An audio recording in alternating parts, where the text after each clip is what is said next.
Hey guys, welcome back to the Marketing for Tax Professionals podcast. My name is Emely Roman and Jesse Arroyave. And today we're going to be talking about something really exciting, which is how to amplify your business with paid marketing strategies. And I know this is probably going to be like a really fun conversation for you, Jesse, because you are amazing at it. Yeah, I'm okay. We'll talk about case studies in the episode, but let's go ahead and just kind of start with what is paid advertising, and then why should tax professionals consider paid advertising? Excellent. So when you're thinking about paid marketing, it's using a platform like Facebook, Google, LinkedIn to showcase your services. Obviously, you're paying them to showcase the services on those platforms, and you want to have that kind of visibility, right? When you're starting to create content and things like that. From a paid marketing standpoint, the reason why it's so effective for a lot of tax pros and they kind of join in on that movement is because that's the one that brings immediate results, right? Okay. It's not so much of the long game that we see with content creation or SEO, but it's, hey, I have a targeted ad. I know what I want to say. I know how I want to approach it, and I'm focused in on this audience. Let's see how we can kind of penetrate that market with some of the services that we're offering and see if something clicks. Yeah, makes sense. So I always like to start these episodes with some mindset stuff before we get into You love the mindset stuff. I do. It's setting realistic expectations is really important in marketing and in anything that you do in business, because business can seem to be very glamorous on social media, but we are real in this podcast, and we want to make sure that we're setting the correct expectations for the tax pros that are tuning in. I love content marketing. I love organic. And I think that when you have successful paid marketing strategies is because you have validated the messaging very thoroughly. Yeah. So some of the cons are, if you don't have a product that is validated or a service that's not validated, you're probably going to be spending a lot of money to even just validate that. Some other cons could be that you might be limited on your budget, right? So you might be like, well, Emely, I only have $100 that I can put into my paid advertising strategies. Is that enough, right? And sometimes business owners don't know what is the threshold of enough for paid advertising to actually yield the kind of quick results that you're talking about. So I think it's important that you guys understand that, of course, paid advertising definitely is super easy to get into, but you have to have a specific set budget, and those budgets are different depending on industries too. So for some industries, the cost per lead, or the cost for you to acquire a customer, could be different. Could be $10 per lead, and then it could be $2 per lead. So there is a testing time frame or phase for this. And so if you lack patience or you lack budgets, you might want to make sure that you are preparing yourself in terms of mindset for that. So to piggyback off of that, it makes absolute sense. And the con of it all is hey, do I have the right audience? Because if you don't have the right audience, then you're spending your marketing dollars on pretty much just nothing, right? Yeah. Identifying that audience, making sure that the content relates to them, right? You want to make sure that you have those kind of pieces in place. And if you don't, then it's just and I see this a lot with a lot of tax pros where they say, oh, I boosted this post, right? And I spent $35 to this little, and those aren't the things that really move the needle, right? You have to have the back end in place as well. So if they click on that ad, okay, what essentially happens after that? Right? And a lot of the times we forget those pieces because that's what that customer journey really looks like, right? And the more that we end up doing that, the more that tax pros really focusing on the content, the right audience, then the metrics they're gonna speak for themselves. You're gonna see the engagements, the comments, and things start to kind of fall in. I want to talk about that system after the paid ad actually works. But before we get into that,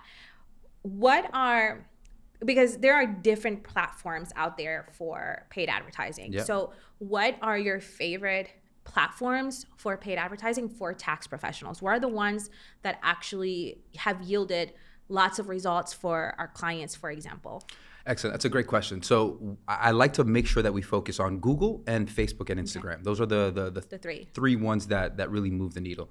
From the Google side, you want to make sure that if someone's typing in tax services near me, right, like your ad pops up, right, within the search results, because that's localized. This is intent, right? Yeah. People are trying to look for those services. So you want to make sure that you're doing a good job of having that kind of real estate there.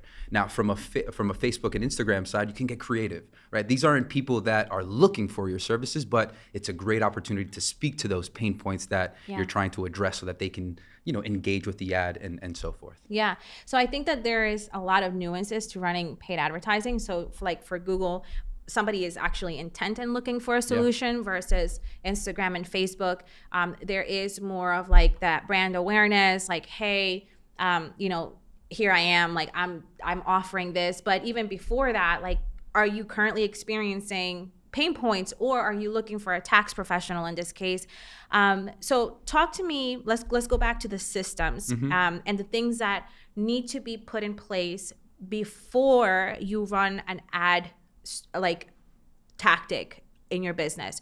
What are maybe like 2 to 3 things that you have to have in place before you actually hit the publish. On Facebook? Exactly. Right? So main thing is identifying the audience, right? You want to make sure that if you're targeting the right area. So if you're a tax professional and you're in Atlanta, Georgia, and you have a tax office there, you want to be able to advertise within 5 to 10 miles of the tax office, because that's your community. That's what you're trying to, get your name out there for.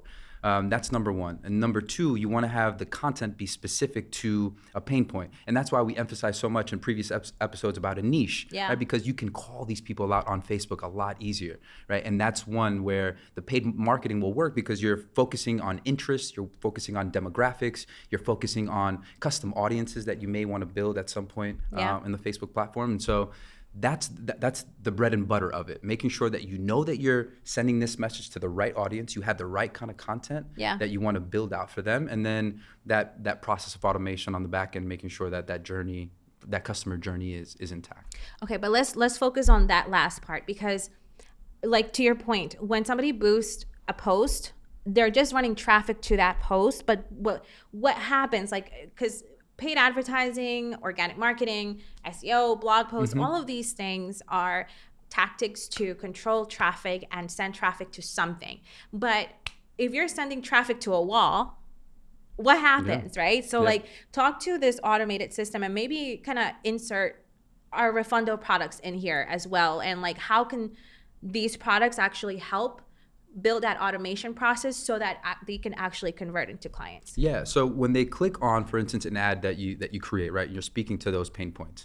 You click on the ad and it'll take them directly to a landing page, right? Where you're trying to capture their information. Yeah. You capture their information and then you segue into whether it's like a lead magnet or a way to book an appointment for them to kind of streamline that process. But a lot of these things need to be, to that point, streamlined. You don't have to be so involved in that process, but just make sure that, if that lead comes in, make sure that that it goes into the system, into the CRM. You tag the lead, right, to make it a little bit more personal, and then you have the email sequences that come after that. Yeah. So I think one of the bigger things that I want to take home here is that running ads is not just about just hitting publish, like you said, on the ad, or is not just about creating a solid messaging or understanding your demographics or the geography in which your client actually lives or resides. It's also having kind of like that net where you catch them, right? Because if you don't have the ability to catch them, then you're just basically spending money for no reason. So make sure that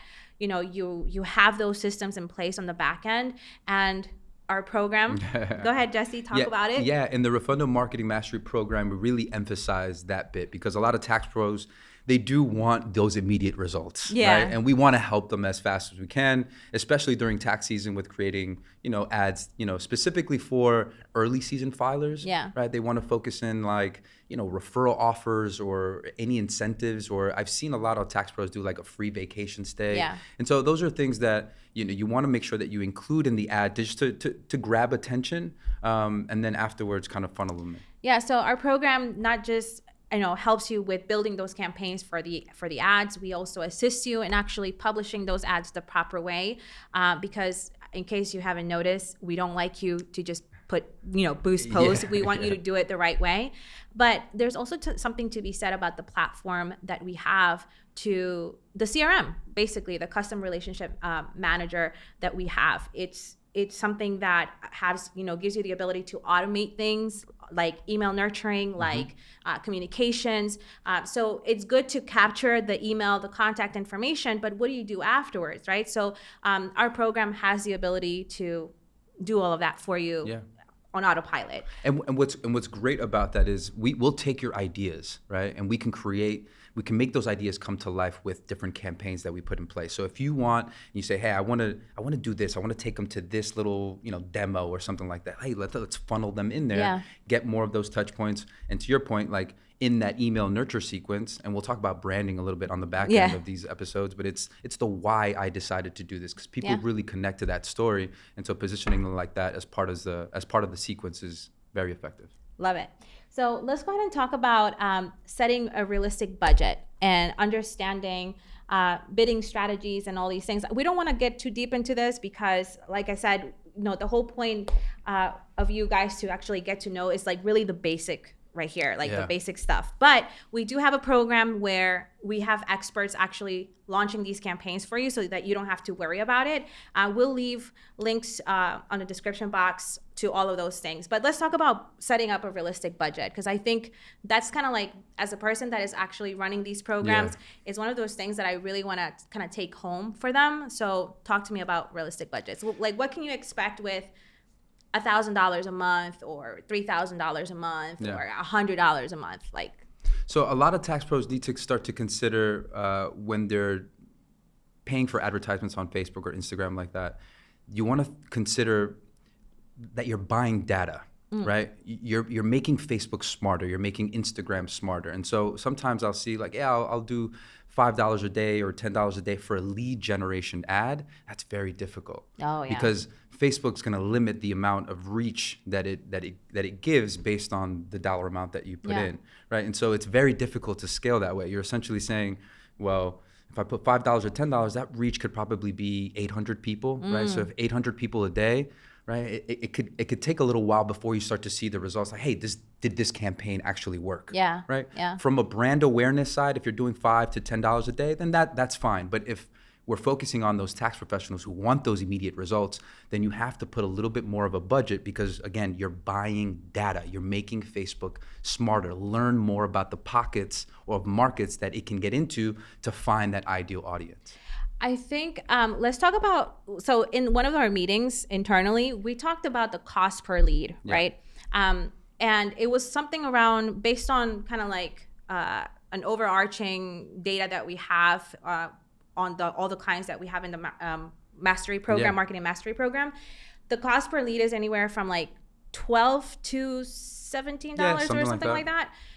So if you're spending $3 a day, you shouldn't be expecting to get a lead every single day, right? And I think that that's kind of like the bigger picture here, because you can spend $3 a day and you will eventually get a lead, but understand that based on what we know, and again, we're industry experts here, like $12 to $17, you have to spend around that much to get one lead. Right? That's not even like to acquire the customer. Right? That's the other part. Exactly. That's the trickier part. Yeah. And for tax professionals, they need to, so think about how much it costs to do a return, right? So if you're thinking the average return in the US is around, let's say, $250 to $300. Yeah. Right? So even if you're spending up to $150 a customer, you still have a good 2-to-1 ROI. Yeah. Right. Which is solid. But a lot of tax pros may not envision or see it that way, and they're thinking, okay, the cost per lead is $15, $20. How can I get it lower? Well, yeah, we can get it lower, right? But you still have a lot of room here. We still have a lot of room to play with.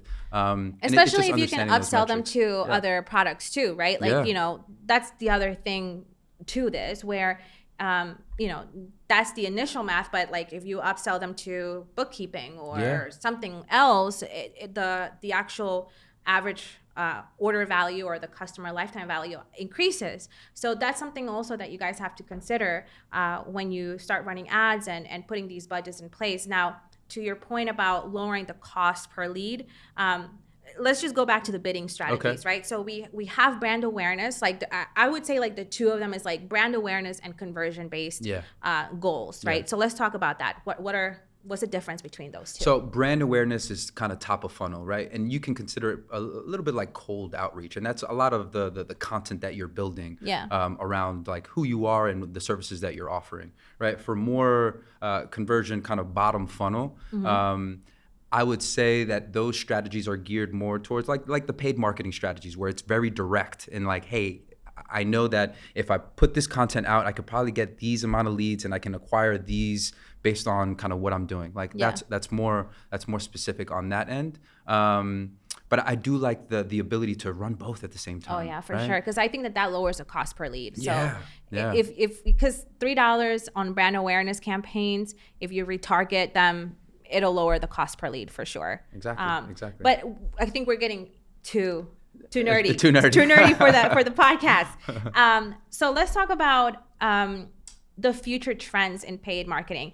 I wanted to kind of talk about like AI and ads here. Yeah. What do you know, or what are some of the things that you have found that are basically on trend nowadays that tax pros could take advantage of or be aware of? So when it comes to tax professionals, I would say obviously the AI generated content, so like using ChatGPT, machine learning, I think is really important as well for tax pros to kind of maybe step into. From the ChatGPT side, you can create a lot of content very quickly. Blogs, SEO can be improved dramatically through creating a lot of these kind of blogs. Maybe some voice search, like Alexa in Siri or using those kinds, really interesting. like as a way to say like, I don't know, like what tax deductions are the most for X, or something to that effect. Maybe kind of experimenting with things like that might be something that could be useful, and certainly going deeper into the video marketing space, like video content, because that's really what's moving the needle when it comes to how people are interacting with the brand and making a decision on whether the brand kind of fits or aligns with their needs. I love that. I saw this reel from Marketing Millennials a couple of days ago, and they were talking about that this year, because we're talking about paid marketing tactics, right? So like obviously Facebook ads and all that stuff. But this year we should also start looking at other platforms that are not as saturated as Facebook ads or Instagram. And they mentioned things like podcast, and like Hulu and like video or like streaming services and things like that, and like test your luck there as well, right? Because TikTok had like 2 or 3 years ago, the cost per lead on TikTok was crazy low, and it's still fairly low in comparison to like Facebook advertising and Google ads and things like that. So I would say venture out and see if other platforms that are less, again, saturated could be something that you could leverage, especially if you're in the B2B game, right? Like, try to find those platforms out there, Reddit or something like that, right? You could definitely do a lot of that, like sponsored content on those platforms, even if it's like I don't know, like a Yahoo Finance or something like that, where you pay to be pay to play, right? And people will see it, and people will see you as a thought leader. Hey, I saw you on Yahoo Finance or something like that, and it just gives you that kind of credibility. Love it. Okay, so to wrap it up, if you had the perfect case scenario, like the perfect tax pro client out there, what would be like your paid marketing strategy? Like, what are the things that you would first put in place, and then how would you publish that particular campaign? Like, what do you need to publish that campaign, and how much budget would you want to ask that tax pro to have for all of this? So I like that question. The golden nugget paid marketing strategy, and it's the one that I've seen the most effective, and it's one that we've kind of gone in depth. It's really creating content for a niche, right? And it's creating something like an ebook or something of a video that you're talking about specifically for that niche, pain points for that niche, right? So once you have that, then, you can speak a little bit about your copy wizarding skills, right? Making sure that you can kind of engage the reader through the ad, making sure that you have a good visual, right? And ensure that you have the right target audience. But just make sure that you're speaking to a niche. create an ebook. It's not that difficult.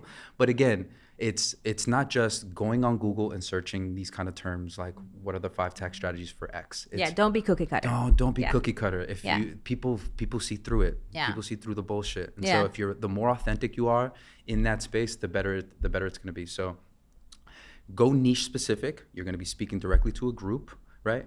Figure out what those 4 pain points are. And then once you create that ebook, that's that first introduction with you.